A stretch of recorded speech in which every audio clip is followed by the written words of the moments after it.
first call this meeting to order. And Teresa, you have logged in as people have entered the meeting. Do we have enough members for a quorum at today's meeting?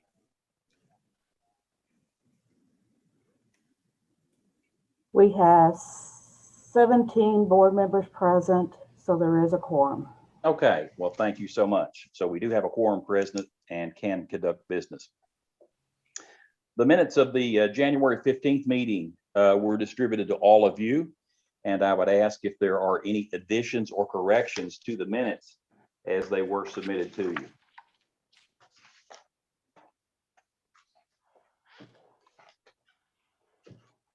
If not, is there a motion to approve the minutes as submitted?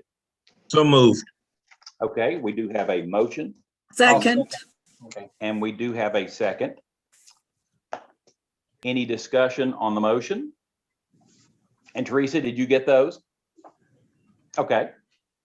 If there's no discussion, all in favor of the motion, please say aye or raise your hand if you're muted. Okay. Aye. Thank you so much. Any opposed? Okay, motion carries. Next, we'll move into some old business matters. As we have discussed at the last meeting, our bylaws are in the process of being updated. And I know Scott has been working with the cabinet and the council on that to try to get that resolved. And Scott, I'll let you give us an update on those. Sure. And Judge Turner, I'm going to throw you for a curveball here. It didn't make it into my agenda here. A couple things. I just want to remind everybody on the call that we are also streaming the meeting live on our YouTube channel. And so that we can provide as great as access as we can to our members. The other piece that we had hoped to do today was we've talked as part of our bylaw revisions of committee structures, and we haven't been successful in getting our committees off the ground. And one of the comments last go round was, I'm not sure who is on my committee with me. And so if you would mind, Judge, what we'd like to do is send our members into breakout rooms to be facilitated by each of our staff members so we can get to know who our fellow committee work group members are, talk a little bit about what we're hoping to get out of those. And then actually our call to action would be is we'd like you all to pick a date that maybe your work group can meet outside of our regularly scheduled meeting. So if you don't mind, Judge, if we could take about 30 minutes to do that, I've got to go in, Teresa, and make you the host so we can do this. So bear with me. Okay.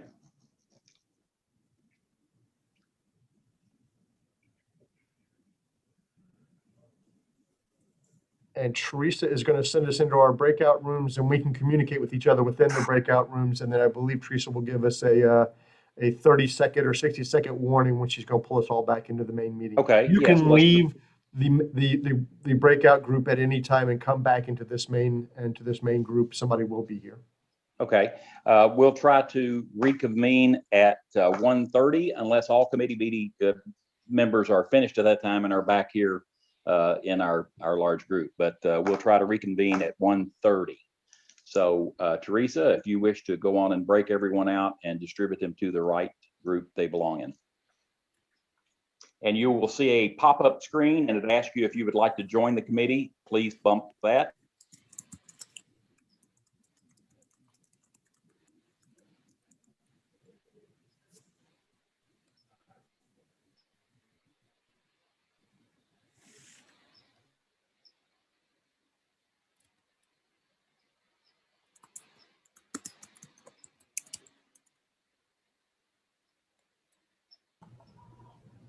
Ms. Board, would you like to attend the meeting?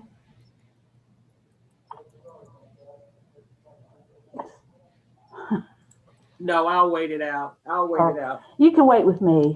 That's fine.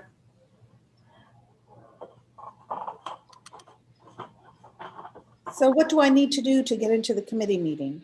I'm trying, which committee? I'm trying to find where you're at. Oh, I'm on research and collections. I'm going to send you there right now, Mary. Okay, thank you.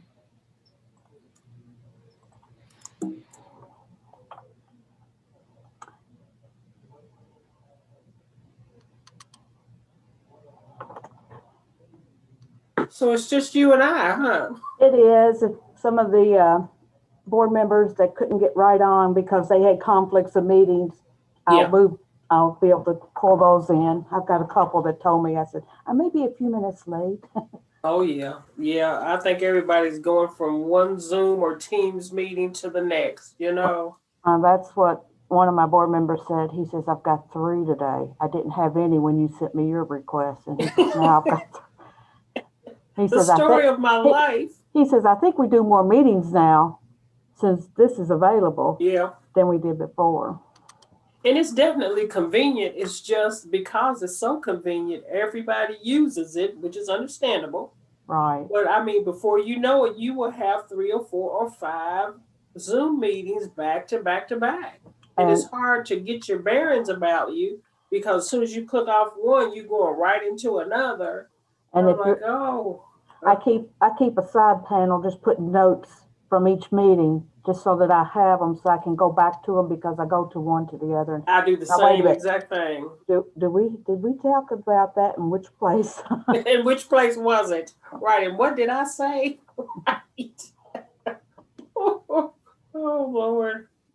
Well, I'm going to, if they're going to be in until 1:30, did you say? Uh-huh.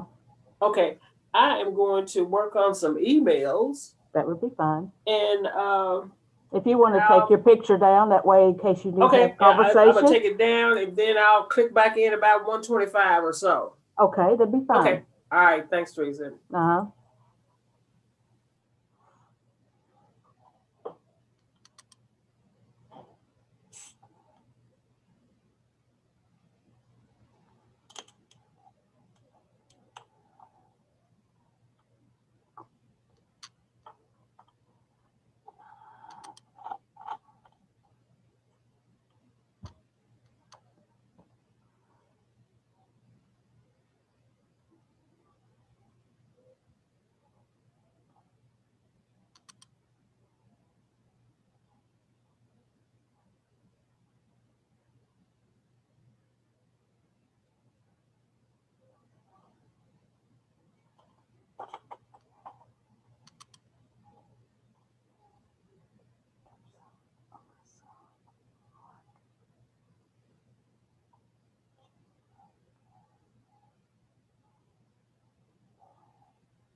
Teresa, is there any chance you can put me in the finance room?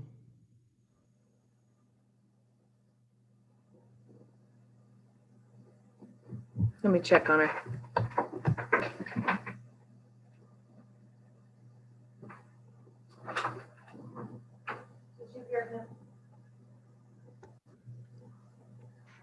Thank you.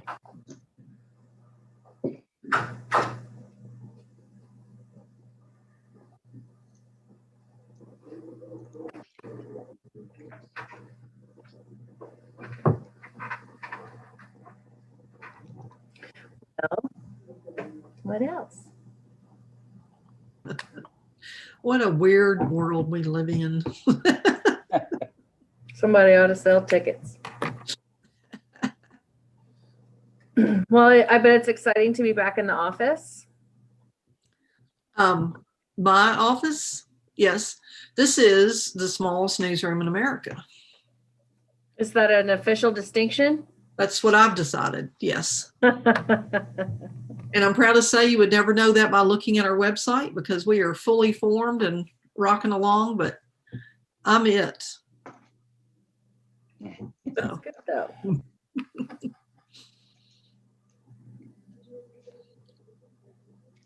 The internet allows that, doesn't it? somewhat, I mean, yeah. it's amazing. Well, I mean, it's amazing how things can become so compact by Yeah. virtue of allowing the things to be done so much differently than they used to. Used to you do a little bit of research and you'd have to end up driving to 10 different places and talking to a bunch of different people. Yeah. Now you can go online and find out 90% of what you need. It's Yeah. really amazing. And some things you really don't want to know. Well, yeah, there's a lot of info out there that we find out that opens our eyes surprisingly, doesn't it? I mean, the things we don't want to. Find One out of my about, but- favorite scenes from a movie, there's a young reporter who the editor tells them to go find such and such. And the reporter says enthusiastically, "Do you want me to look that up online?" And the crotchety old editor says, "No, I want you to put your shoes and socks on and go to the courthouse." Yeah. Yeah. That's how journalism happens. Well, there is something definitely to be said about that personal one-on-one interaction. I Right. mean, gosh, I always much had rather sit across the table from someone and look at their expressions and see how they're reacting to the discussion. I always seem to learn as much from that as I did, the email back and forth just in the point blank conversation. Yeah. So, I've been trying very hard to acclimate myself to a building I've been in for a year, but haven't really seen people use. So it's oh yeah. difficult to, change policies or kind of pivot for COVID as we all do, not really knowing how people even walk in the door or where they stand when they're in a large group or things like that. So I still, even though I've been here in a year now, we're still learning about it, but our visitation is Yes. more every day. That is for sure.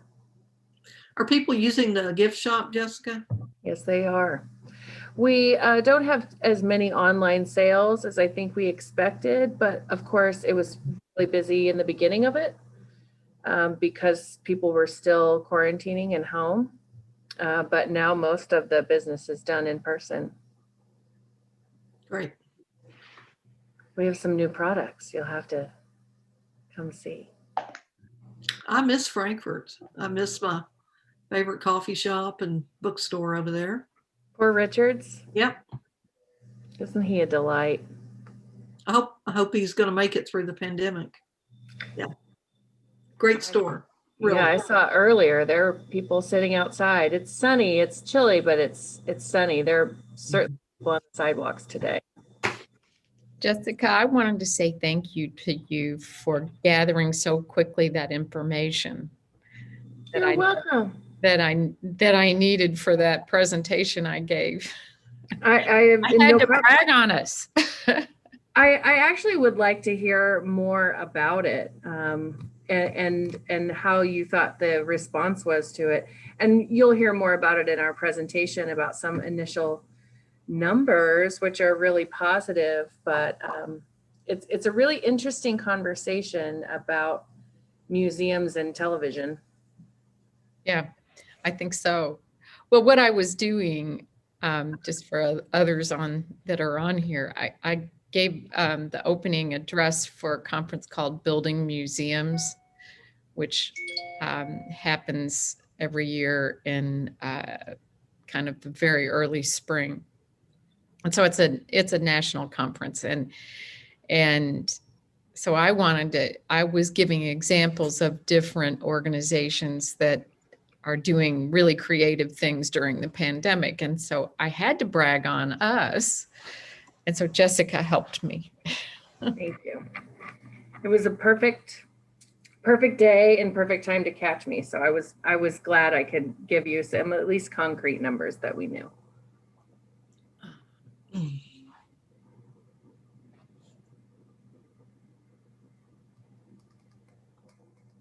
They're closing in 10 seconds.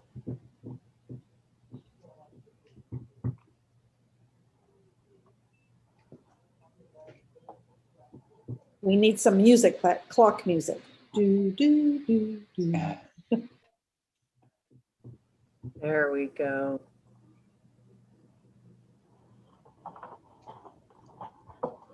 I want to sing Welcome Back for the Welcome Back Carter Show. Now that'll be in my head all day. Thank you, Teresa. We've got musicians outside the office because of the American Duchess is in town. So if you, I've just got a song every minute playing, and you know every single song he's playing. So. Surprised you can't hear it. Are we still missing a few folks? It looks like we are. Yes, they should be popping in any minute, hopefully.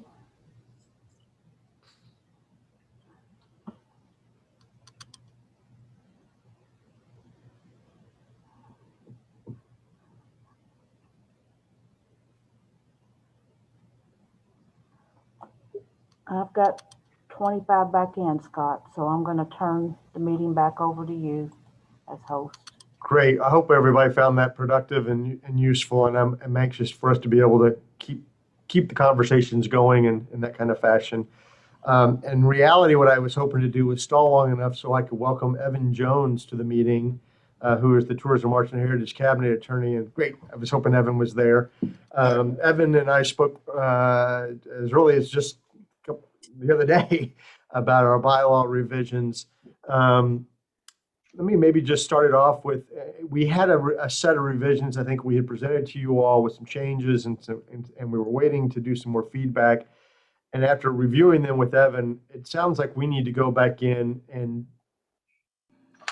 our bylaws as written are closely tied and expound upon things that are in our founding charter and in our KRS 171-311.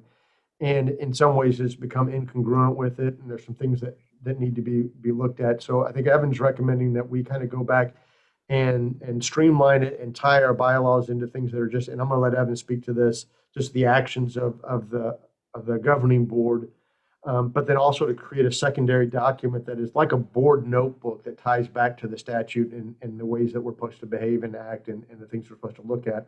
And then that would free us up at our meeting times here to really spend times on the programmatic functions of KHS and the mission-related conversation. So with that, Evan, if you don't mind, if I can turn it over to you to maybe summarize some of our conversations and your recommendation. Sure, and maybe just a few comments. Typically in bylaws, it doesn't create any powers for a body, for a board or a commission. What it does is it provides internal organization. So the stuff you always see is, if you're going to use Robert's rules or something else, if you're going to have stuff in there about how you want to organize your committees, your internal stuff. And your bylaws have basically your enabling statute, the charter, quoted and paraphrased. And I have seen that in other organizations. It's not that unusual, but it leads to a couple of issues. Sometimes you get creep over the years as someone starts editing the bylaws, and they may forget about the statute, or the statute may change and they start to diverge over time. And then people think the bylaws are the official document when it's inconsistent with the statute. And I did this last year for Fish and Wildlife. They had a very similar one, which had their statute quoted and paraphrased, and changes weren't caught up. And one of our suggestions was we can always take your statute and create maybe like a new member handbook, and where it's in there verbatim, but then in between that, put annotations, and maybe resources to go to do some of the different tasks and authorities that the legislature has given you. So that's one way to break it out. There's nothing wrong with leaving it in there the way it is. It just, we probably need to do more line by line updates, to make sure everything is exactly consistent. And sometimes things get thrown in there, like in the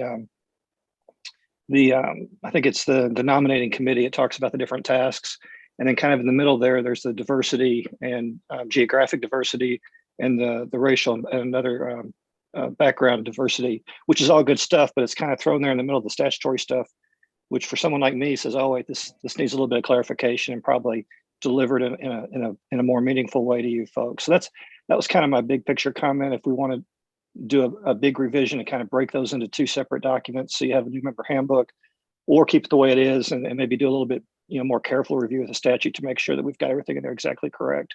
And then there's some smaller things. I think Scott's got a list of things that we were going to cover with you, but that was my big picture review. And again, just to summarize, if you recall, we were going back into the bylaws to look at a few things. One of them was to create the position of an immediate past president, to help serve as an advisor for the new president and the new officers that were coming on, and also to chair the nominating committee so that they had so we can kind of have some succession planning through our officer corps and into our new governing board members. We don't have the statutory authority to be able to create that position, if I said that right, Evan. Yeah, well, the draft bylaws that I was looking at that you all had done, it put that person on the governing board, and we can't create a new position in the governing board without going into our enabling statute or the charter. And, you all would vote to do that. Then we get the legislature to bless that, which I don't think is ever controversial. So if you wanted to add that position, I'm sure that was something everybody would agree on, but to put that person on the governing board as a voting member, we just can't create positions on our own. I think as on an honorary, that's a great idea for continuity, in the short term, having that honorary position and inviting them to participate as an advisor. You don't need legislative authority for that, but to create a new voting member, yes, you would. The other two pieces that we were looking at were our committee structures, which we just kind of talked about with doing the breakouts and doing work groups. And so we want to continue to refine that, because in some cases we do want some additional committees, and we have it within our charter to be able to create committees, but to kind of look at how that would go forward. And why did the third one just leave my mind? This is why I have to have notes. It'll come back to me. But so I think, the membership categories that we voted on last time. Our previous bylaws referenced an administrative regulation that no longer existed. It actually pointed towards abandoned property, museum property. And so, in speaking with Evan, what we need to do is further refine our membership categories with a rate structure, which is in our charter. After that work is done, then I think this board needs to recommend that the staff go and work with Evan to get an LRC actually to get an administrative regulation put into place for our membership and our rate structure for that. Now, and that I've been advised that might take us up to 7 months to get done. Right. The regulation process used to be 4 or 5 months, but then last year they lengthened it with a couple extra reviews through committees. So from start to finish, that's what it would take. So again, our enabling statute or the charter, says to put that into regulation. And really with state government, anytime we accept money or spend money, we either need to have a statute regulation or a procurement contract that lets us do that. So kind of from both angles, if we've got the categories you all have already, I think, voted on, or at least have adopted informally. And then if we just tag those with whatever the current rate structure is, let's get that into regulation with the current rates. And then in a year or two, when it's time to bump them up, it'll be just a minor amendment to go to the legislature and say, it's time to bump everybody up $5 or whatever the budget does that year.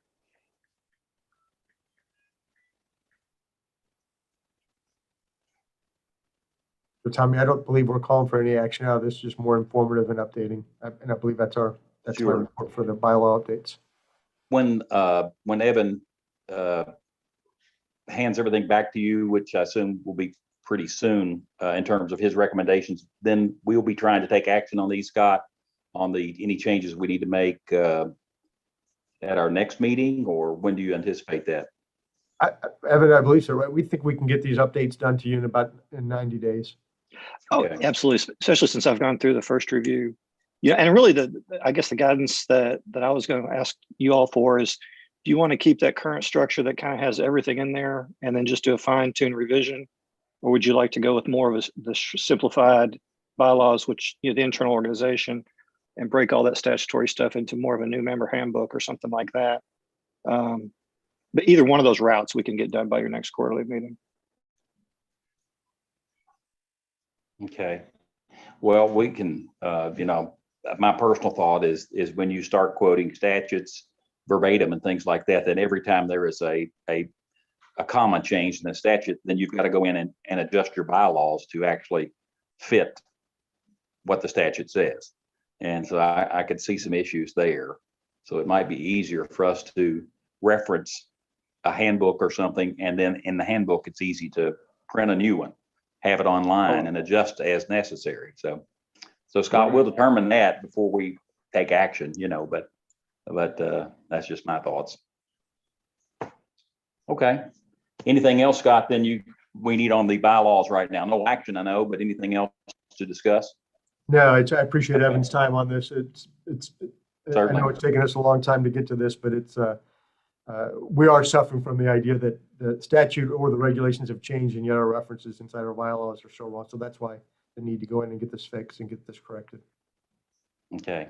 Thank you, Evan, for your work on this. Oh, yes, sir. Glad to help. Okay, we will move on then, and we'll talk about the KHS Executive Director's Performance Review. And let me give you first, before we do anything on that or to discuss it, I want to give a big pat on the back to Wayne Ongst. Wayne worked very diligently to pull some things together and to compile information and adjust information, edit it for the performance review document. And also Jennifer and Cynthia had some great additions and comments on that. My part was very little, primarily reading emails, and I apologize to the committee for the minor amount but that I did, but the comments and what they did was what needed to be done. So there really wasn't anything I could add that would add to it. And I appreciate, again, Wayne, all your effort and work on this to make it happen.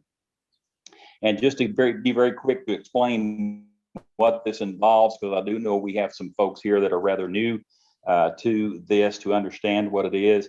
In the past few years, what we have done is we have sent the survey to the senior leadership team at the KHS, who directly report to the executive director. Now, currently, this would be Jessica Stavros, the deputy director, Jody Lewis, the director of learning, Stuart Sanders, the director of research and collections. And then, of course, we do not have the position filled, but the director of finance and support services would be another individual that would be on this team, along with Teresa Stivers. And another separate modified survey would be distributed to all staff about how they feel about the path of KHS and what KHS is doing. Now, this is not a direct review of Scott as such. It is more or less about KHS in general, where KHS is heading, and it's the overall management. So it gives a larger picture view of KHS in terms of its performance. The executive director in the past has also done a self-review to determine and to talk about what they feel themselves need to be done. Generally, that is done by virtue of 3 or 4 questions, broad questions that are given to the executive director, and you limit their response to a 1-page reply or response on them. To beat on yourself too much if you feel like there's something needs to be done that hasn't been done. But we just, we want to get your personal input and thoughts as well. No, I appreciate it. It's a great opportunity to just step back and reflect on the work that we're doing. Certainly. You may ask, now, how is this done? Well, the survey in the past, and the way we'll do it this time, surveys have been distributed from the KHS with privacy controls placed on them so that no one, when a KHS staff person logged on to do this, they could not see what other responses have been. They cannot see who has filled out a survey, who has not filled out a survey, anything like that. Files are pulled once the survey period is over, and they're placed in a protected electronic folder. And when the surveys are completed, then the file is placed in Scott's personnel folder that is directly related to his performance review. After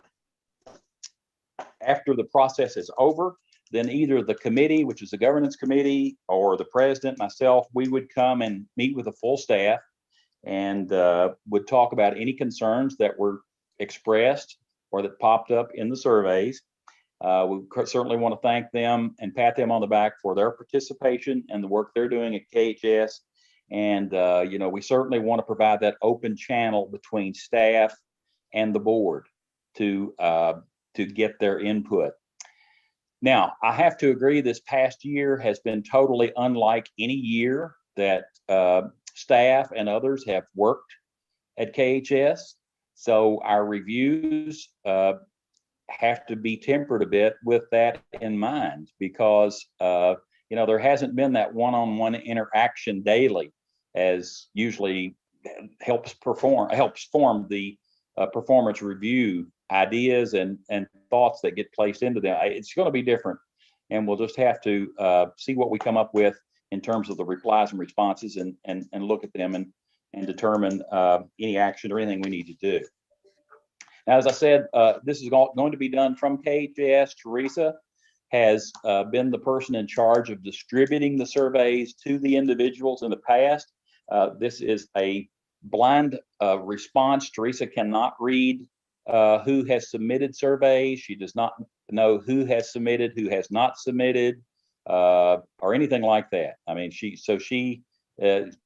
when the response comes back in from the online survey, she can see the responses because they have to be compiled and filed.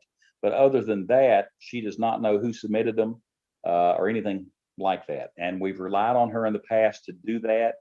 And we're going to do that again. We've had some discussion about would it be best to have this done by a third party, just so there is no one there at KHS that would have any reservations about, a fellow coworker or another staff person that sees the comments they write or whatever.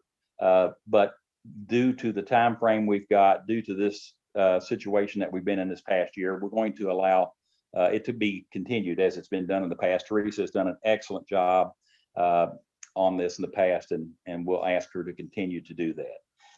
That's just an overview of how the performance review will take place. We can send out to you copies of the performance review questionnaire, just so you'll know what they involve, what the questions involve. And like I say, this will be taking place here in the not too distant future. So Scott, Teresa, any of the staff, y'all have any comments or anything you wish to add regarding what we're doing here? And of course, Scott does performance reviews on the individual employees themselves. Scott, anything you wish to add? No, it's always been a really great informative process to go through. I've obviously participated when we would do performance reviews for Kent's.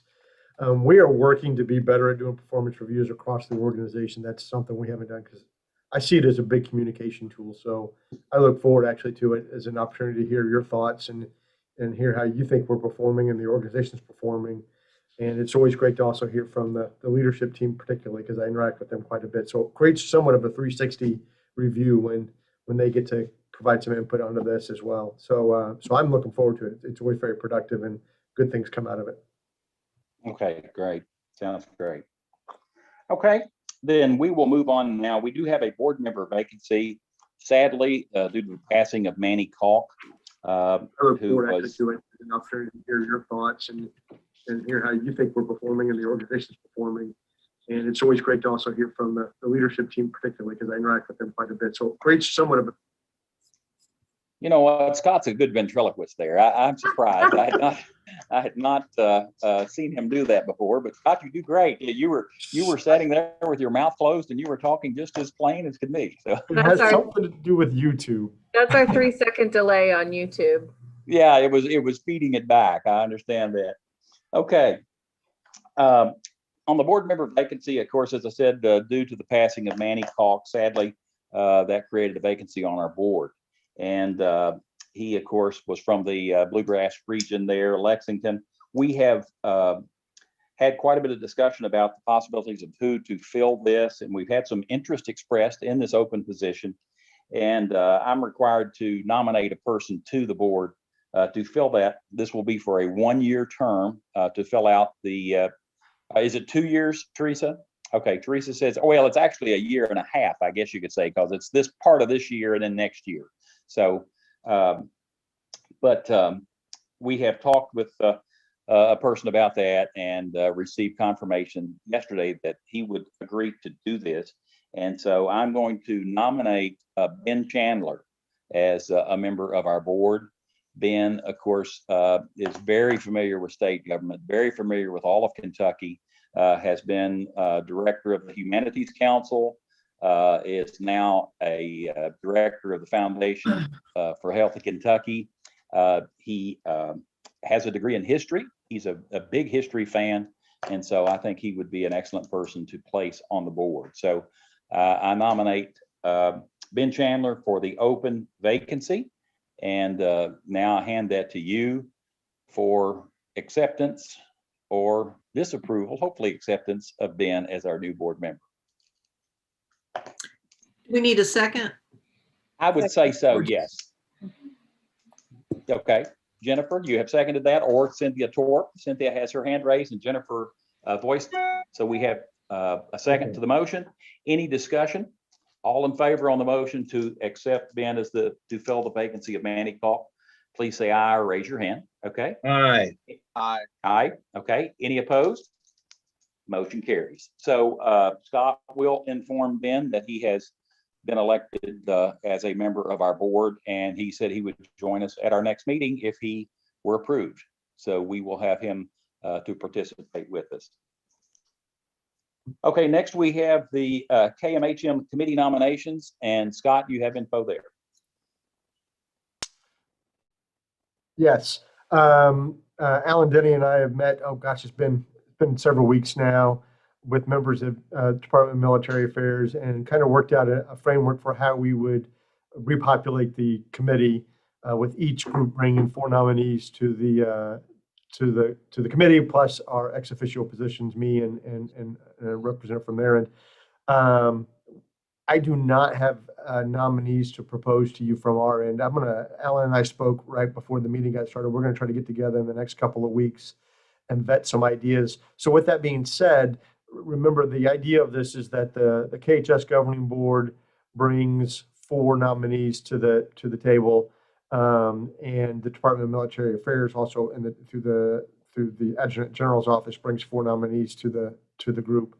And so if you have ideas of people, we're not necessarily looking for active military veterans or active military people to populate from our 4.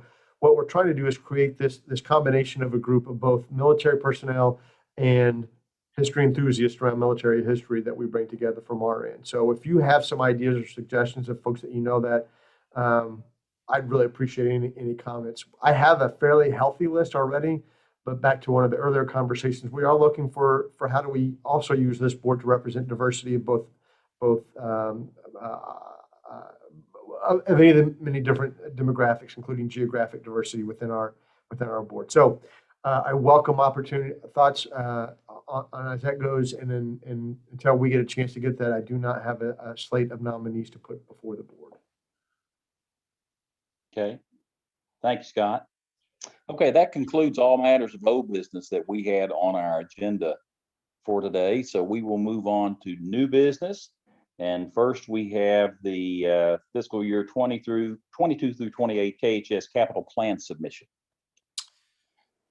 Yes, so this is a couple of opportunities I wanted to bring before you. this is the time of year that we have to prepare for Yvonne and for the cabinet our recommendations for capital plan requests to go before the legislature. It just takes that long for us to work through the process, which requires us to give some thought about what do we think about in terms of a long-term plan for KHS. And so actually the agenda category is a little misnamed here. What I'd like to talk to you about is that long-range plan as it relates for KHS and where we think we might be come 2028. So let me run through a couple quick talking points for this, and then I want to open the floor for your thoughts. Number one, we've talked about this multiple times, that right now the experiences and the exhibits within this building are over 20 years old. And the expense for recreating just the main signature exhibit alone would be more than $10 million to get done. So coming up with a plan that helps to re-energize and refresh the experiences here at KHS, so that we're not looking at just a one-off every 10 or 15 years of raising $20 million to redo these experiences. How can we create a larger plan that gives us the flexibility to really engage Kentuckians in Kentucky history, respond to current events, to just look at different ways that maybe technology has come to bear on using it within the visitor experience. So that's one point I wanted to make to that. The second piece is, if you've been following some of the elements with Kentucky history education, there's been a national piece called Educating for American Democracy. I believe I sent it out a little over a month ago for all of you to look. It's a great piece. It's something that actually KHS has been talking about for several years. The idea being is that we have not, as a society, actually properly invested in civics and social studies and history education. And the historical literacy, we're starting to see and pay the price for the lack of that investment. I could go, I see Brian, thank you. We can go on and on and on the discussion about the importance of this. And that's actually what my goal will be, getting back with each of you following this meeting and others. But this is our case statement for why it is now. But this educating for American democracy piece, so that's really interesting though, is that they're calling for this type of inquiry education, free choice learning education, to be involved in this. And they're really looking at through K through 12 education, getting this adopted through there. What does that mean for us? Well, one, Kentucky already has adopted social studies standards K through 12 with Kentucky history, with the inquiry arc in it. So we are ahead of the game in Kentucky in doing that. Our team, Jody's team internally, has already been working with teachers on how to implement this kind of Kentucky history education in the curriculum and in the work that they're doing. Free choice learning and inquiry education, now I'm going to get on a roll here, is the kind of learning people get in museum environments like ours. And not looking at just from a museum experience, but also from that research experience that we provide up in the library, and in any of our research aspects, through the register, through any of our programs, ties right on into this.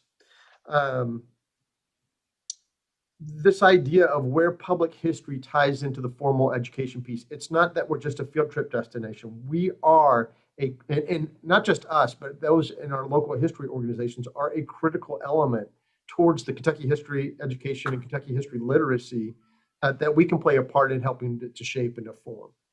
The last piece that you've heard me talk about is the upcoming US 250th, the semi-quincentennial for our country, coming up in 2026.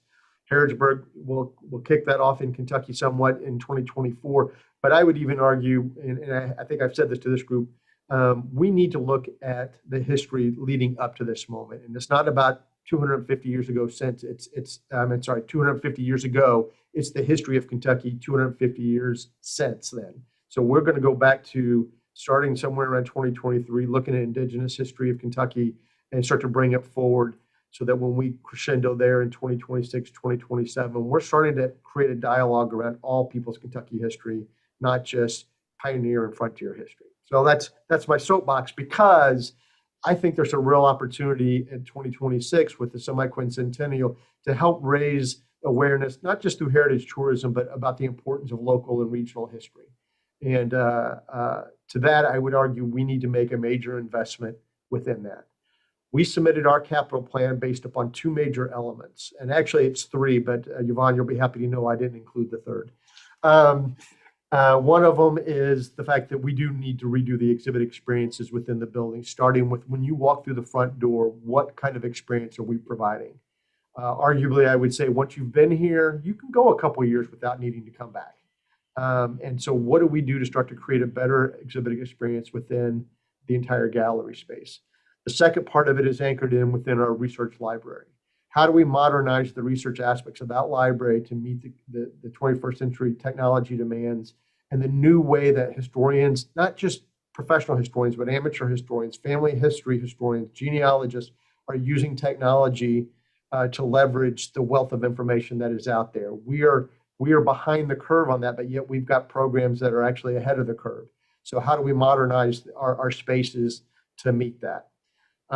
Long story short, over the 6 to 8 years, we're talking about $21 million. We've asked and kind of broken it out that we'd asked the foundation and other fund sources, including federal fund sources, private foundations, and so forth, to pick up about 1.5 million of that, and would ask the state to pick up $9 million of that. Again, over a 7-year period. We hope that could be a piece that we can digest and we can work with. What I'll be asking for from you is, as we start to build this out, we need to do some planning, we need to do some things, but for you to be an advocate on behalf of Kentucky history and help us put us in touch with the resources that we can do to start properly investing back in civics and social studies and history education and historical literacy. So us into the soapbox, but that's what we're looking for inside that capital plan. It is just a small portion of what we're going to hopefully lay out for you as a longer range plan. So I'll take questions, start with Brian. Yes. To what extent will we be borrowing from the playbook that was used in 1976 to celebrate the bicentennial? And by that, I mean, I'm old enough to actually remember the bicentennial.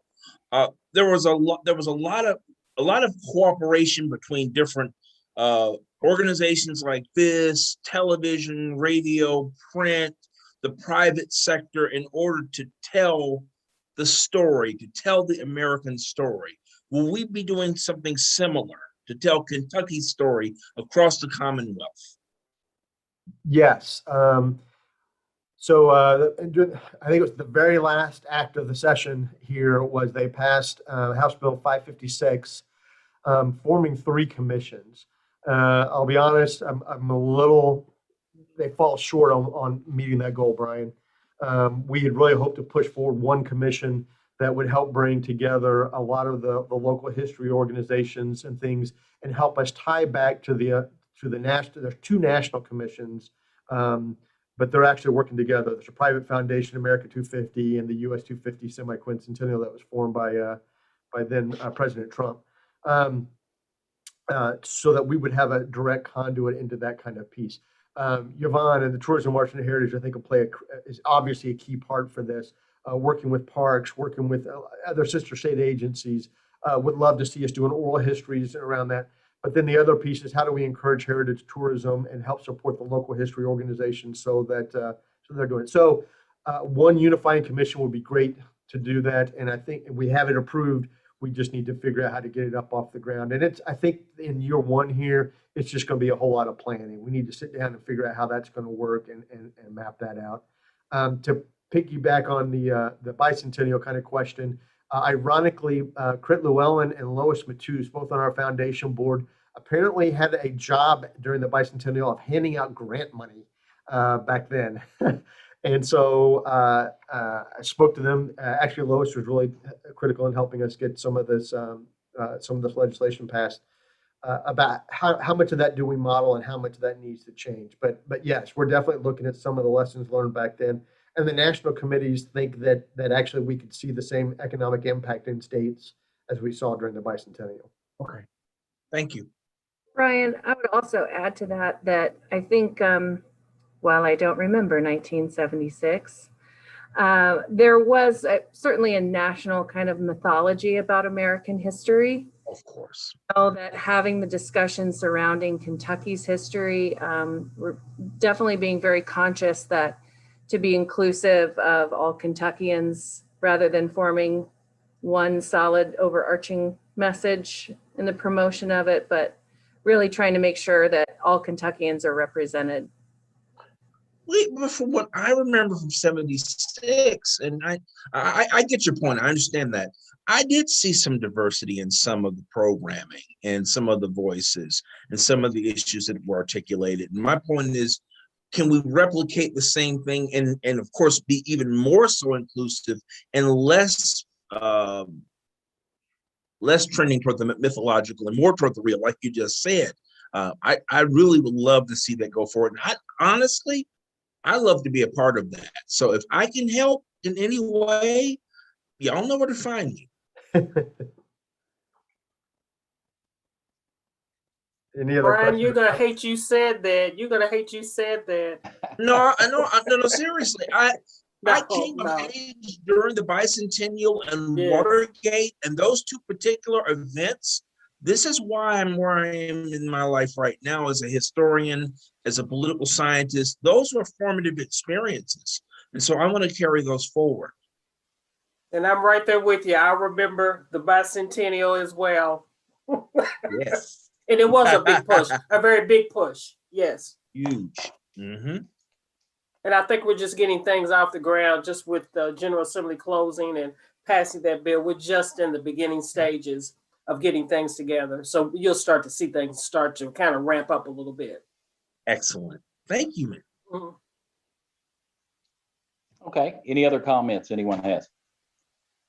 Okay, then we'll move on our agenda. Thank you, Scott. And all of you received a copy of the fiscal year 22 KHS operating budget. And Scott, we can review that now to discuss the budget. Sure. This is always that odd part because here we are again in April and asking our governing board to approve a budget that we're still haven't finished the last quarter, or even halfway through it. But let me, if you have that in front of you, does everybody have it in front of you? If not, I'll share screen and go that route. If you have it in front of you, broke this down into the 4 columns there, and given the fact of the unusual circumstances of the last 18 months, gave you the FY20 actual. So you can kind of see what we were looking at, some of the pre-COVID kind of activities and where we ended there. The first left green column, the FY21 approved budget. I wanted you to be able to see that just to see, we were moving into this with some ideas of how we were going to go, had adjusted revenues and things because of COVID, and the understanding we were going to have less in-person activities, cutting expenses. FY21 anticipated. That's just a quick look at what we think we might end this fiscal year with, and how that's going to play out. And then finally, on the far right, what we're proposing would be our FY22 proposed budget. So let me back way up here, and Linda, please jump in if I'm over glossing something or forgetting something. But the basic frame for our proposal is looking at a couple of things. Our general fund number, the very top number, does increase, actually increase pretty good. I believe most of that is still to cover costs and pensions and healthcare pieces for our staffing. The second piece on the restricted funds, we looked at that and actually where our online and virtual programming have helped us maintain, we kept our earned revenue projections to at or a little bit below our revised numbers for FY21.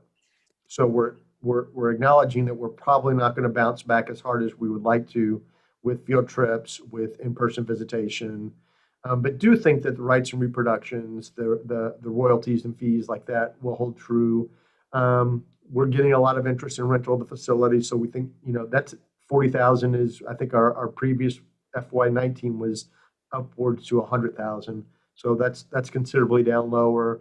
Local History Trust Fund is in and out. Merchandise sales, we've got the online store going, so we're hoping that at least we can get back to the FY20 kind of numbers for that. So we're looking at adjusting those earned revenue numbers down. So I'll pause for a second. Any question about those?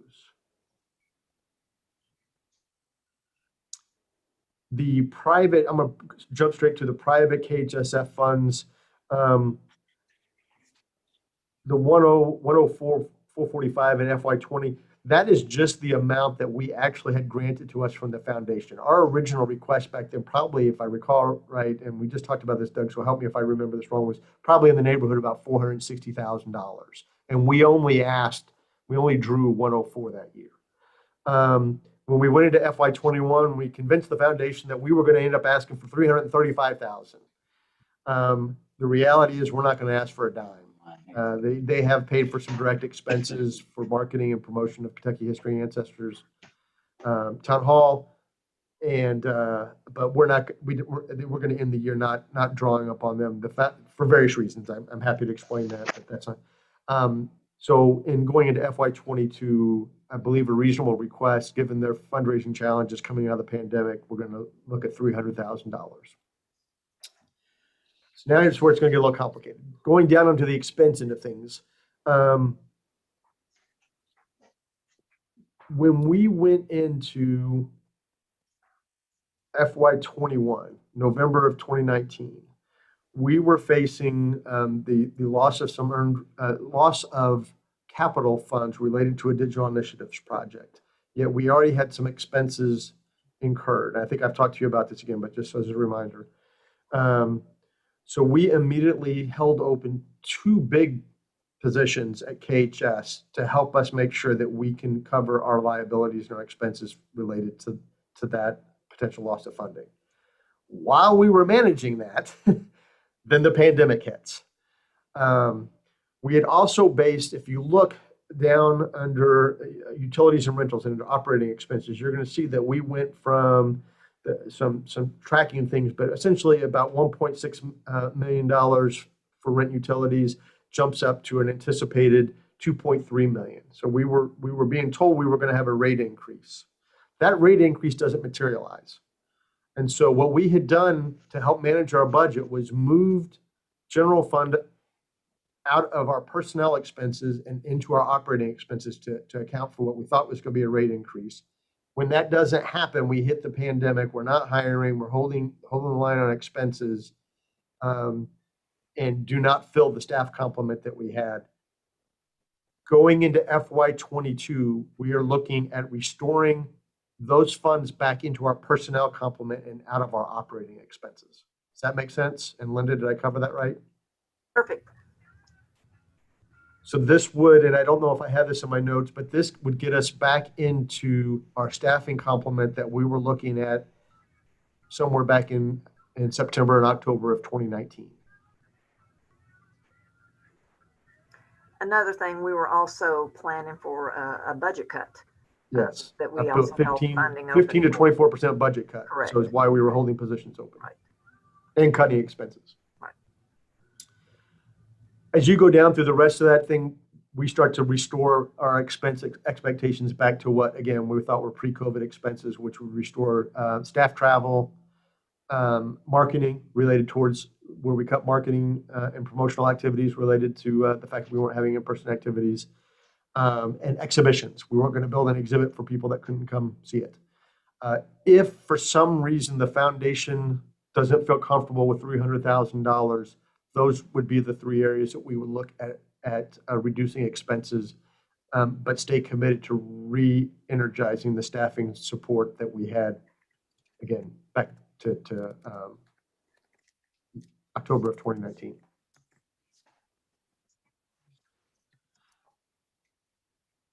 So that's the basis of what we're proposing our budget be based upon. I actually feel really good about this. I feel like it's very achievable for us. And it's also getting us back to, we are really lacking staff personnel on several fronts related to collecting, to Kentucky history research, and education. We need additional staff to be in the library, particularly around the popular area of family history and genealogy. We'll need some staff in the exhibit spaces to create those experiences that make it worth coming back into.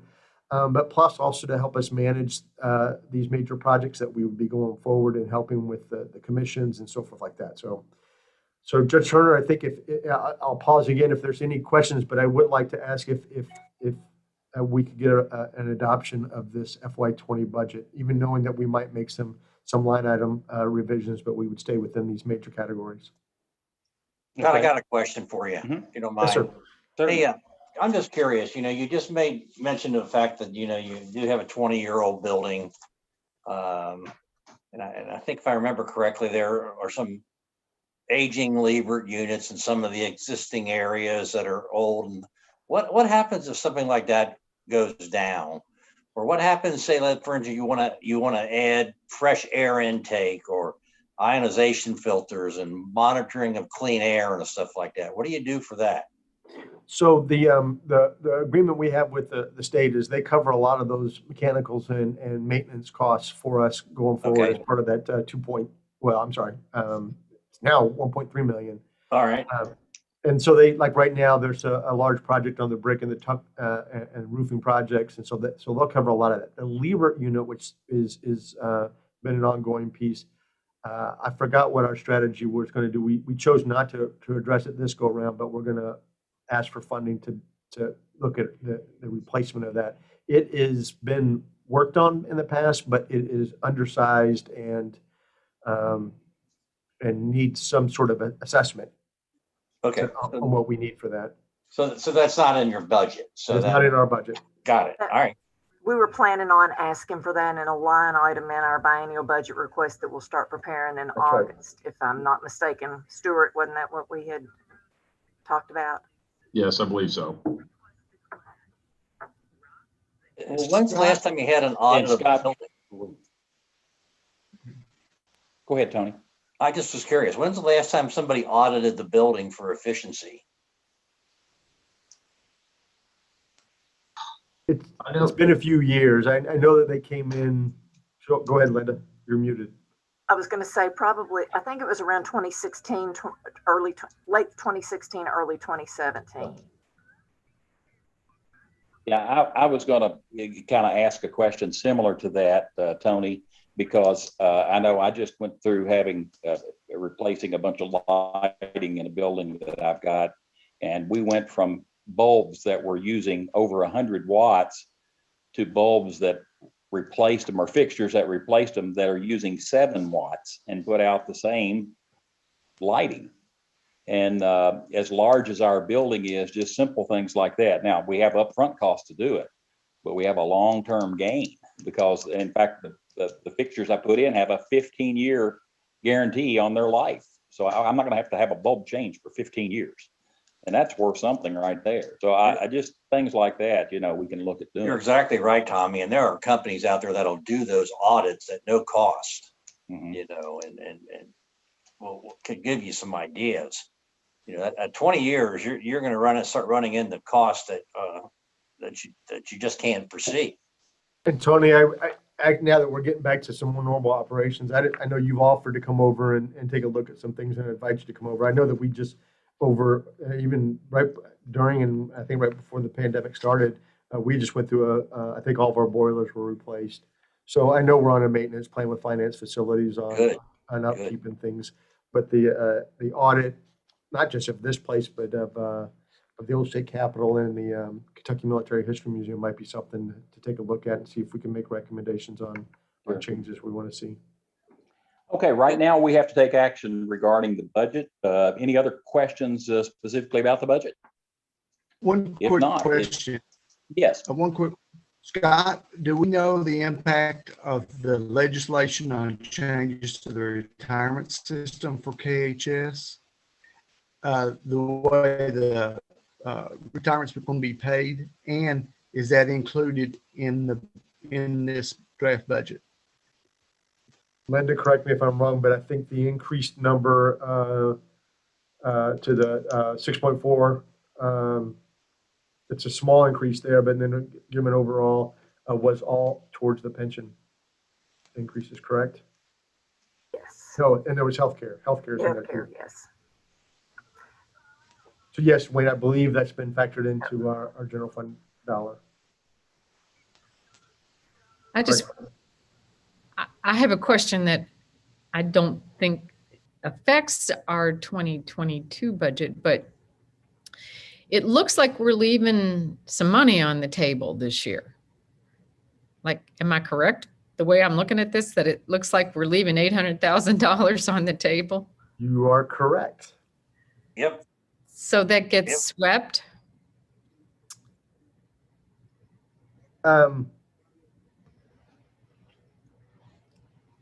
Yes, we'll cover that in our quarterly report, or we can talk about it now. Because of the way we held staffing expenses and everything down, and actually it was the freeze in expenditures and hiring of staff. The lower than expected facility costs yields us that 800,000. Okay. Right. So we have several projects that we have been doing to upgrade, like technology, and some things to take into account that we are going to be operating in a different environment with hybrid programming.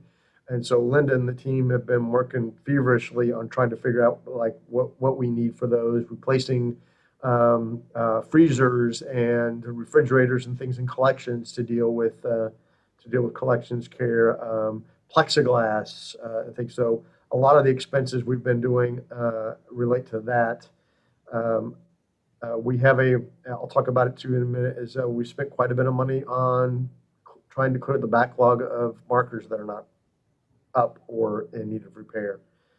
So we've been spending some of that additional operating dollars that we had budgeted, which again, when you look at the anticipated piece, you'll see on line 340 commodities, it's a whopping $570,000. Those are projects we have in place of estimates of what we think we're going to end up spending into that amount. Okay. I know it doesn't affect next year.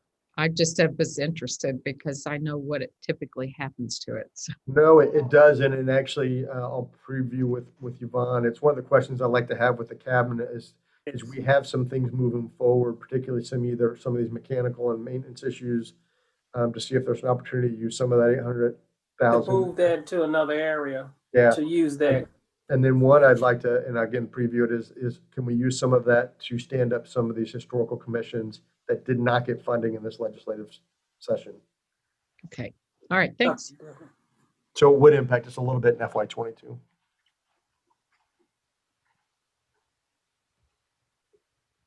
Okay. Any other questions anyone's got before we take action? Okay. If not, is there a motion offered for acceptance of the budget as you had proposed to you? So moved. Motion has been made. Is there a second to the motion? Tony has seconded the motion. Is there any discussion? If there is none, all in favor, please say aye or raise your hand. Aye. Okay. Thank you so much. Motion carries. I guess yes, Scott. I guess I'm C campus naming too, right? And I'm going to turn some of this over to Jessica. But one of the questions I wanted to raise as part of our new business is Jessica's going to pull together some of you all and experts to. We've wrestled with this quite a bit of brand recognition, identity, and things like that. And maybe we can have just a brief conversation, get your opinions on. We've been using the Kentucky History Center and museums to reference. We're a campus-wide thing, including the old state capitol and the Kentucky Military History Museum. But this is the Thomas D. Clark Center for Kentucky History. Our highway signs say Kentucky History Center. Do we see where we're going with this? So Jessica, I don't know if you want to jump in and say a few things, but I'd love to open up the floor to hear your thoughts about as we look at trying to clarify our campus understanding. I think Scott pretty much just said it in a nutshell, is that we have about 7 different names for different places and different spots. And even on the building, our name is listed separately, different on 2 different places.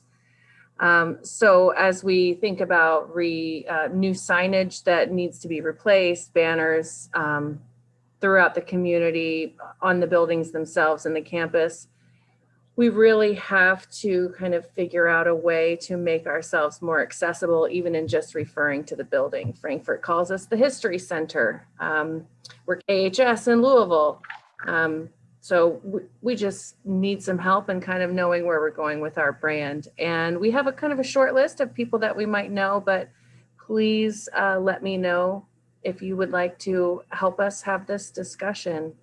I'm really interested in leaning on your all's expertise and your knowing your passion for Kentucky history, and knowing people in the community and how they use us or refer to us really helps. I always say 2 names is easy to say. 3 names will be an acronym before you know it, but we're at like 4 and 5 names right now. So words in our name. I was fearful, Scott was going to say we were looking at maybe becoming the 5th third Kentucky History Center, just like we've become the Kroger Field and Papa John's this and that. So I wasn't sure, but. Tell me, what do you know about Fifth Third? Are they coming with a 7-figure check? Is that what you're saying? Yeah, Fifth Third. Yeah. It's hard because the Kentucky. If this check's big enough, we'll consider. Or naming opportunities, right? We have to get those outlined. The I mean, I think Historical the big- Society is the entity, and we all know that. But what happens when you're at the old state capitol and public square in the Kentucky History Center and museums of the Kentucky Historical Society? That's the state capitol. So Jessica, are you looking for volunteers from this board? I am looking for people who would like to have a conversation about our name and our brand awareness. Yes. I am willing. Cynthia? Okay. Geneva has volunteered to be a part of that as well. Cynthia? Thank you. Kevin Smith has volunteered, and Mary Hammond. Thank you. So you think that provides you 4 members, and yourself, Jessica, you think that's a pretty good group? Yes, I think thank it's a you good very cross-section. much for, Okay. Kevin, your smile was a mile wide. You were like, let me at it. I could see it. Yeah. Thank Okay, you. that is great. Thank you all so much. Appreciate that. We have geographical breadth. Yes, we do.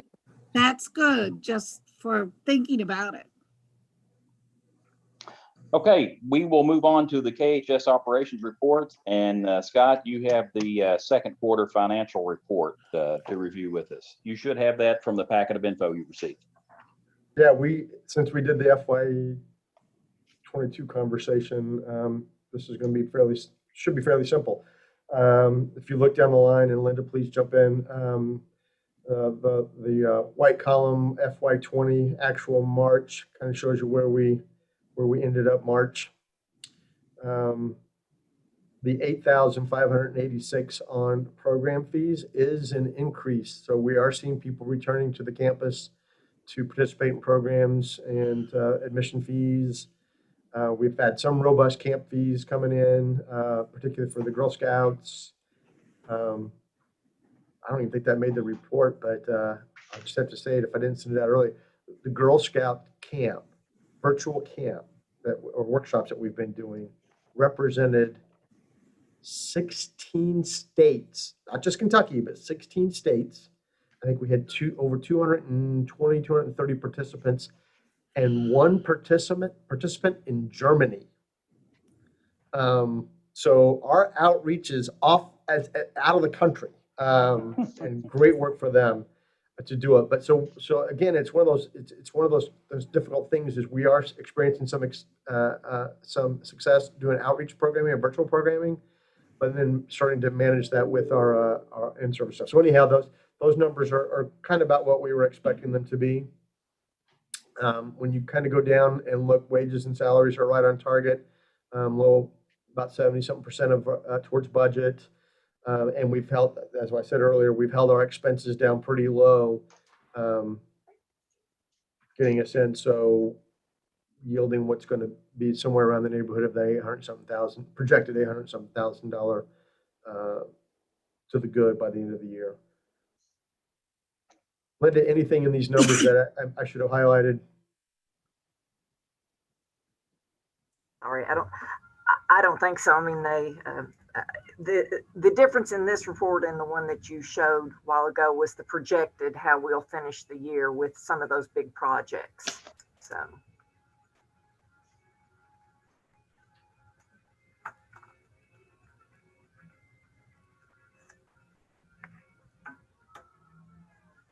And that's our report.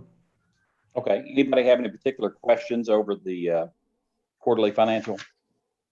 Okay. we can move on then to Scott's Executive Director's Report, and you should have received a copy of that as well. And of course, there were some very interesting and exciting things from that. I learned that our Kentucky Ancestors Town Hall outranked General Hospital in viewership. Scott, that was good. Yes. So I won't go into every detail of the report, and hopefully you have a chance to read through it. A lot of great things, and I always, when I do these, I'm fearful I'm leaving off some great work that's being done. I might call on Jessica and Doug to maybe talk a little bit more about Kentucky Ancestors Town Hall, but in general, I would characterize it has gone better than we even anticipated.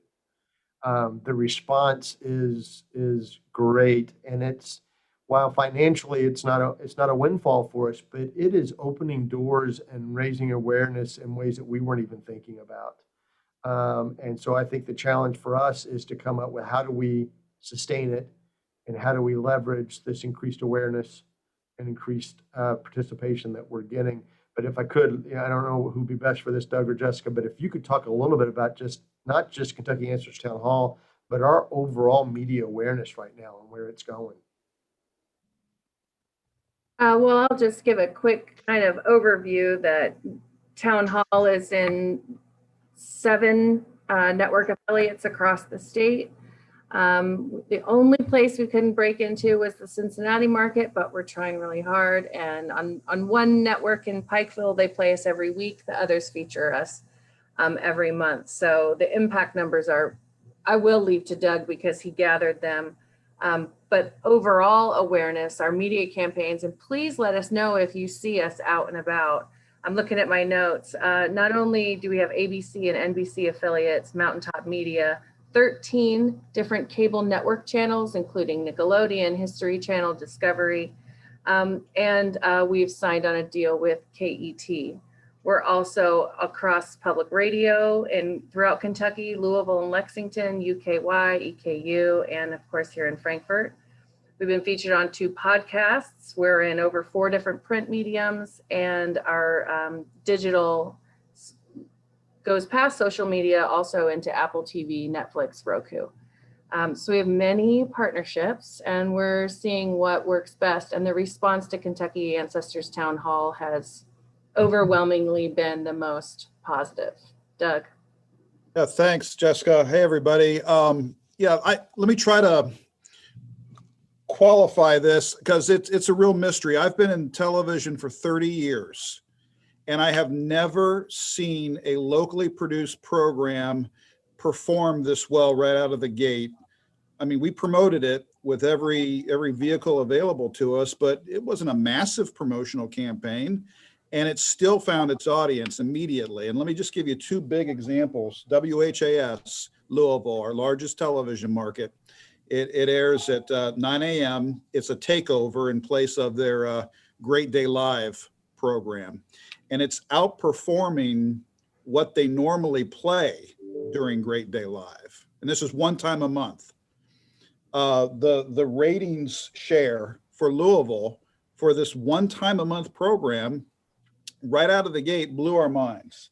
Almost 30,000 viewers in Louisville for that very first episode in February.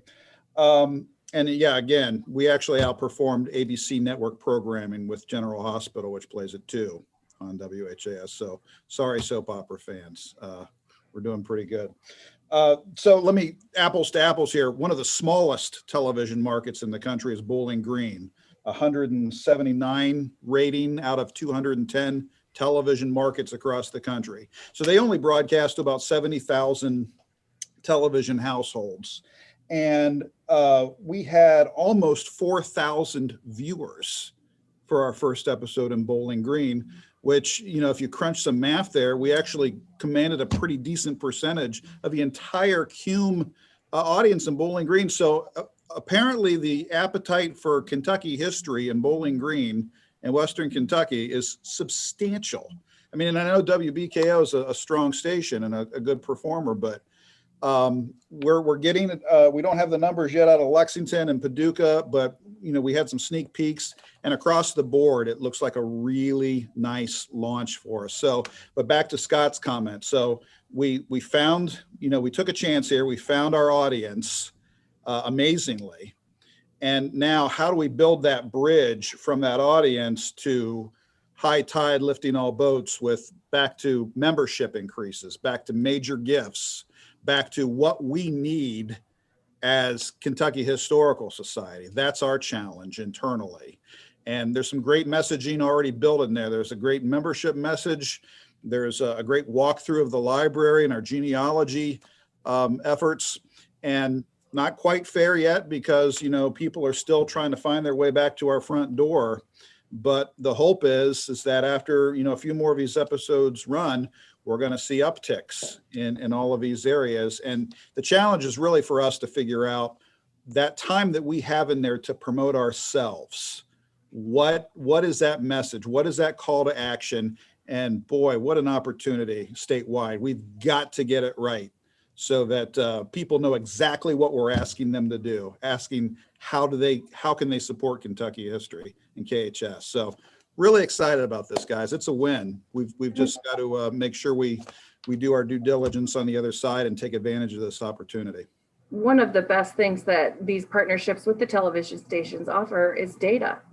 The demographic of the viewers, what times they watch, who we're engaging and how we're reaching them, helps us know how to market directly with other campaigns, with digital, geofencing, all sorts of other media campaigns. So it really is just giving us data in places that we didn't have before to drive new membership and make new connections. And it's also really creative. I don't know any other museums with a TV show. So it kind of lets us stand out in a crowd at just the right time. And it's a really interesting topic. It's kind of a mystery along with it. I'll add the last part. I just checked as we looked on at History Awards. Some of you might remember we were just about 400 subscribers on our YouTube, and we gave ourselves the end of the year to make 1,000. And today we're at 910 subscribers. So we're almost there. If you have not seen an episode of Kentucky Ancestors Town Hall, please go to YouTube, subscribe, and check it out. It's really unique.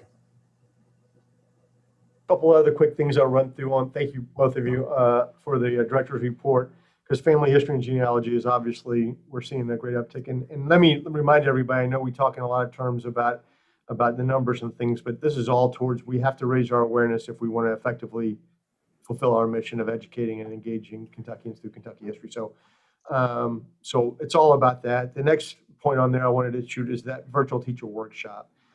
Claire and Jody and team are doing a wonderful job with taking this message to the teachers and helping to prepare them so that they can have the right tools to teach in this style of learning. And Janet Kirshner also, if I recall right, she's a Bowling Green person, right? Warren County.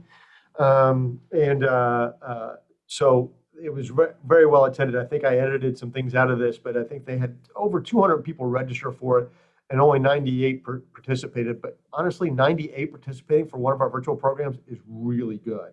So we know that we're hitting a service to the teachers that's needed out there. Lots of great things. But the last thing I wanted to just point out, and I already hit on this before, the idea that we're addressing the historical markers. This body has talked to me multiple times about concerns that they have for markers that are down, missing, or a need of repair and things like that. So the team has taken up the challenge. So my update for you on that is just in the report there. 82 markers in 57 counties, representing just about 40% of the backlog of markers that we have. That's a pretty significant chunk that, given a year ago, I was sitting there telling you, I don't know how we do this. Well, we're doing it. And I'm really, really proud that we're doing it in a very methodical and reviewing each marker and getting it to a point. Yes, and this won't stop with this piece. We're hoping to make sure we have a sustainable way of addressing markers and reviewing them and so forth. So that's a pretty big piece. So with that, for time's sake, I'll be quiet and take any questions you might have about my report.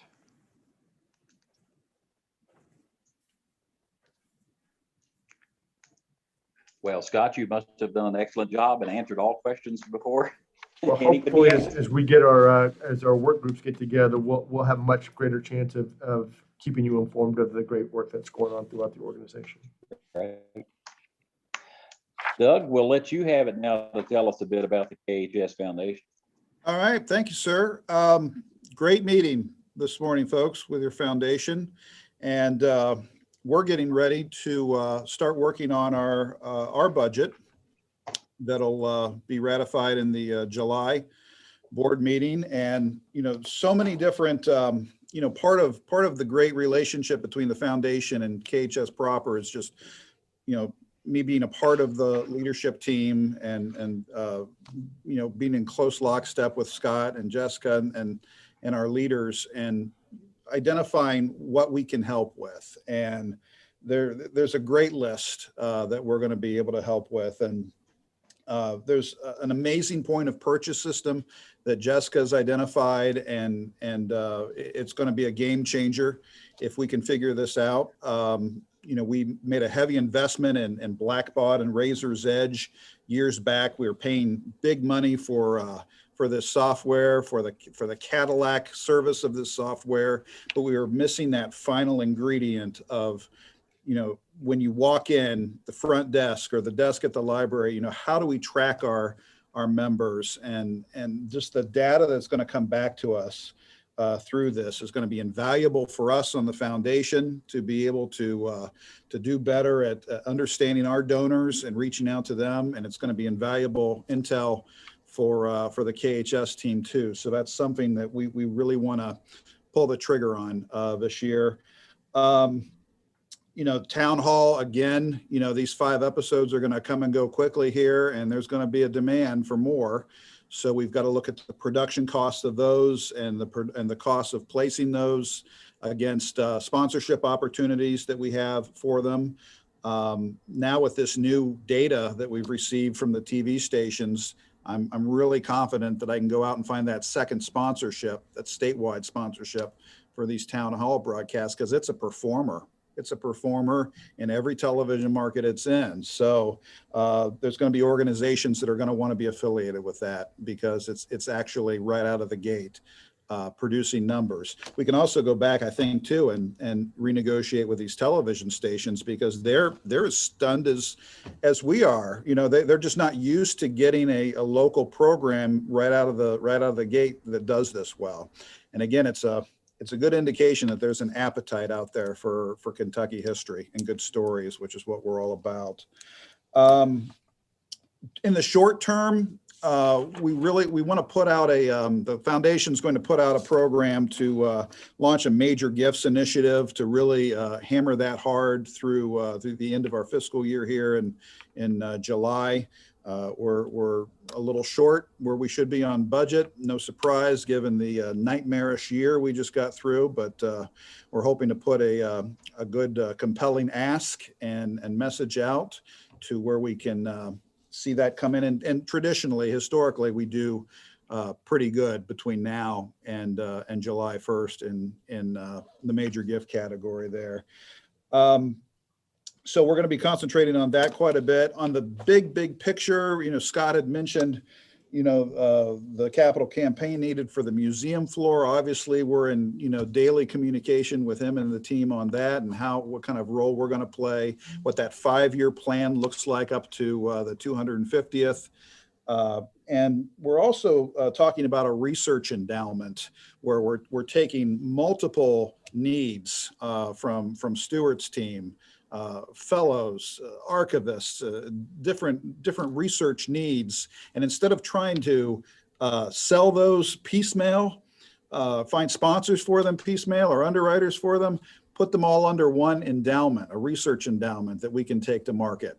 A lot of you know our consultant, Jessica Coleman Hastings, and we've asked her to put together a capability and capacity study to really dive through our board members and through our donor base and through what's currently going on in the world out there to see what capacity we have in terms of, we don't want to launch a $10 million, capital campaign unless we're pretty confident that we can get there.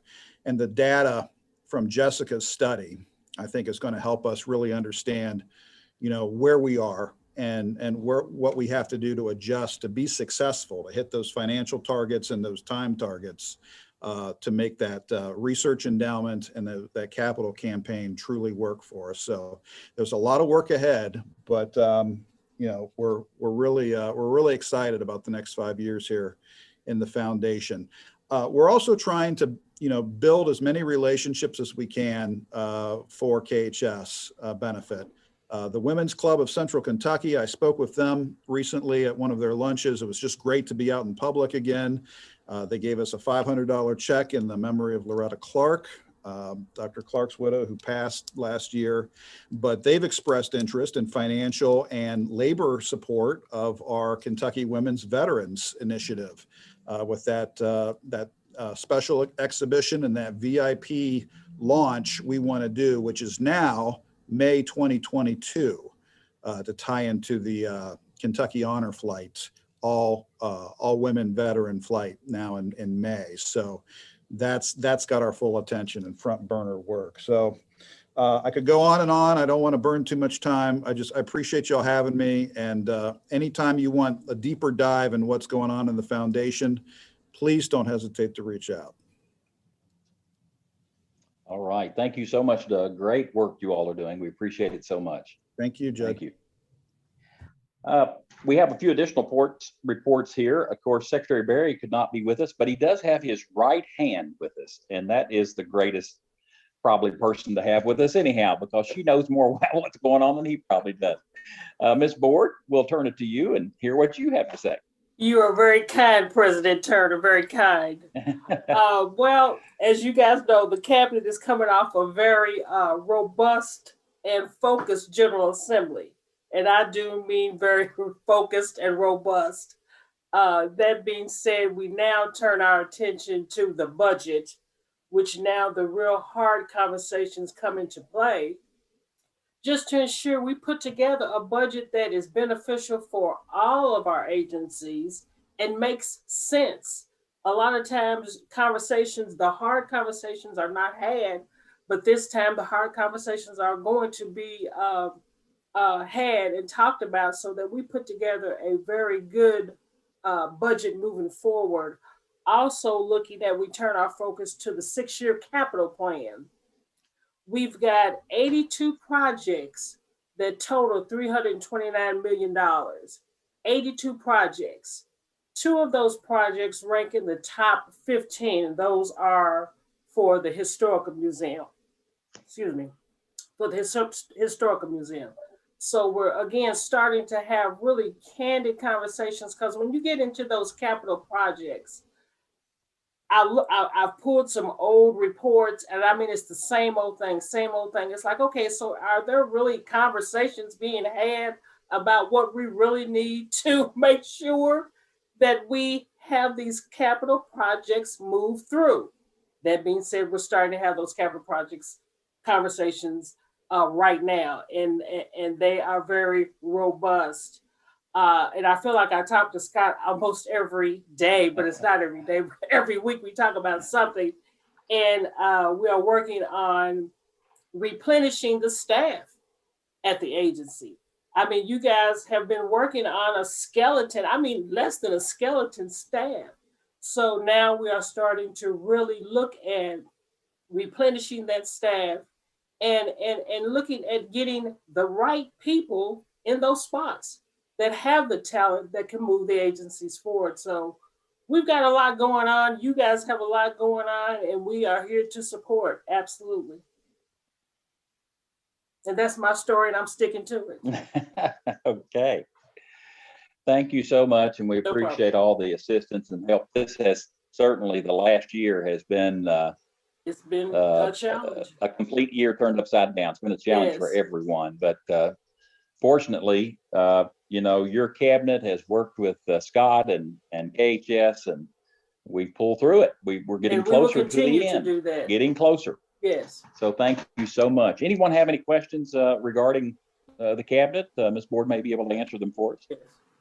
Okay. If not, thank you so much for joining us. Problem. And tell Secretary Berry we appreciate it very much, him allowing you to be a part of it. Thank you. Okay, next we'll have our Kentucky Oral History Commission report, and Dr. Clardy, will turn it to you. Thank you, Mr. President. The Kentucky Oral History Commission grants panel met this morning, and we reviewed a number of grant proposals on a variety of different topics, under the Southern Cross being one of them, veterinary medicine, the history of veterinary medicine in Western Kentucky, Kentucky in the Great Depression. These proposals came from across the Commonwealth. It came from the Louisville area, Callaway County, where we are, some from Jessamine County, and one in particular focuses in upon, this is a transcription and indexing grant on the opioid epidemic. It's one of the things that we're looking at giving funding to.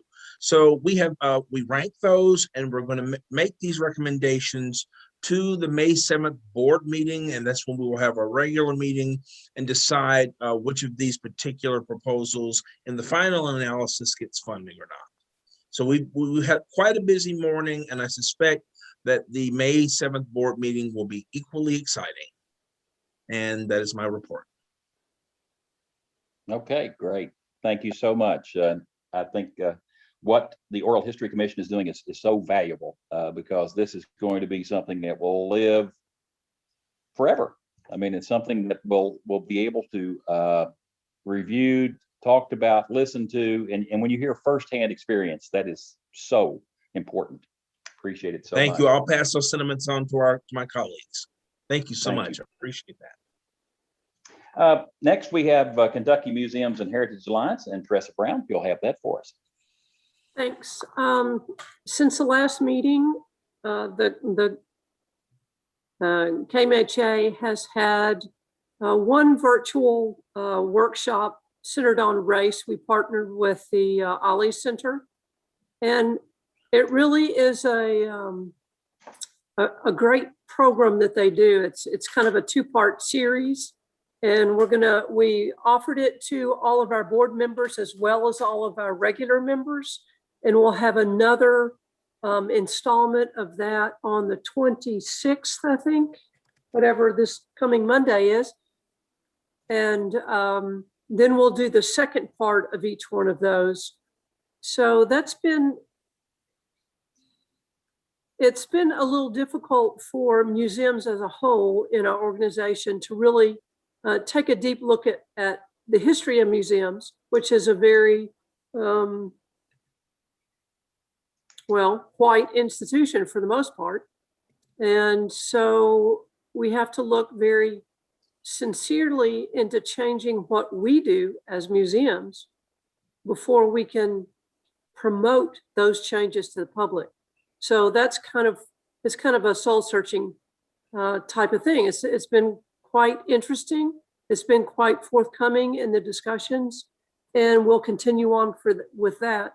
In June, we're trying to pull together a small conference, probably not more than a day, and combine that with a couple other smaller virtual meetings for the remainder of this year. We are very hopeful that we can have a in-person conference in 2022. So that's kind of where we are. Great. Well, again, thanks for the work you all are doing as well. Very important. Scott, we've covered all agenda items. Was there anything else that needs to be added, or any discussion that you'd like to throw out? Yes, actually, thank you. There's two things that I forgot to bring up. In your packet was also a personnel report. So lots of activity going on there, and appreciate the cabinet and Stacy from the cabinet helping us out. We actually have multiple active searches going on. We're in the interview phase for a director of finance and support services. We are looking for a digital archivist, and this isn't just throwing out a digital archivist. We're looking at how throwing out the role of a digital archivist. We're not throwing one out. The role being is that really making that investment and that commitment to thinking about digitally born materials and collections and how they're managed and how they're utilized and researched It's not just about somebody scanning old photos and putting them into the collection. We're really looking at trying to help build that piece out. And I'd like to even see us take a couple of steps beyond just this one staff position on that piece. We've had a retirement. We have a couple of upcoming resignations that are coming that they're actually not on your report, but we're also preparing to refill those pieces. We have a new registrar that's on board, which is awesome. So again, we're trying to build some more capacity around our staffing with it. When I say this, and I can't take it, hopefully nobody, I can't say it enough. We never slow down on managing and stewardship of our collections. So staff have been on site and working with loans and working with just managing and processing collections and processing oral histories so now we're at a point that where we had repurposed some of the staff, the frontline staff, to give them some work to be able to do. Now we need some professional staff to come in to help us keep up with the commitments that we've made. And so having that registrar on board has been very helpful, right, Stuart, to get us up to speed. So anyhow, the staffing is going well, and we're going in the right direction to kind of build that back out. The other thing, and I'm going to admit I'm not the best person to speak on this, but I would be remiss if I didn't bring up the passing of Al Smith in March. Al was on our governing board, and I believe he was on the foundation board when I first started. I only had an opportunity to meet him once or twice in the course of our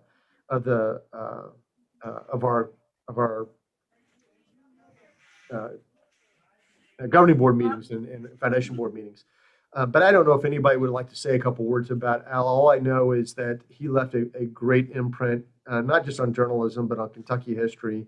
And one of the ideas that even before his passing has been brought up by Sarah Schmidt was looking at doing a collecting initiative around Kentucky print journalists. And for our journalists in the room, you'll know that I have a young print journalist trying to get her feet into the field. But so also appreciate those people who have come before her and have done some things. So anyhow, I'm going to be quiet because I'm hoping maybe Jennifer or somebody would maybe say a few words about Al's impact on Kentucky history. Sure. Shortly before Al died, the other Al in journalism, which is Al Cross, who runs the Institute for Rural Journalism and Community Issues at UK, asked me to write down a few thoughts. And the thing that I said was that more than anybody that I know, Al Smith made it possible for rural journalists to understand the importance of their work. And that if we don't do excellent journalism in small towns, we are telling people in rural America, which is Kentucky, that their place in life is not as important as those in larger communities. And everybody here understands that, I think, being in Kentucky. That's what I really took from Al Smith. He really wanted to do reporting that was in the best interest of the community. And something that Al Cross said about Al is that he practiced the journalism of good faith. And, that's still important, and you can still find that, but it might be a little harder to see it and find it at a time when we have so much noise that's really not about the journalism of good faith, which is about covering people and institutions and communities honestly. He was just a tremendous man.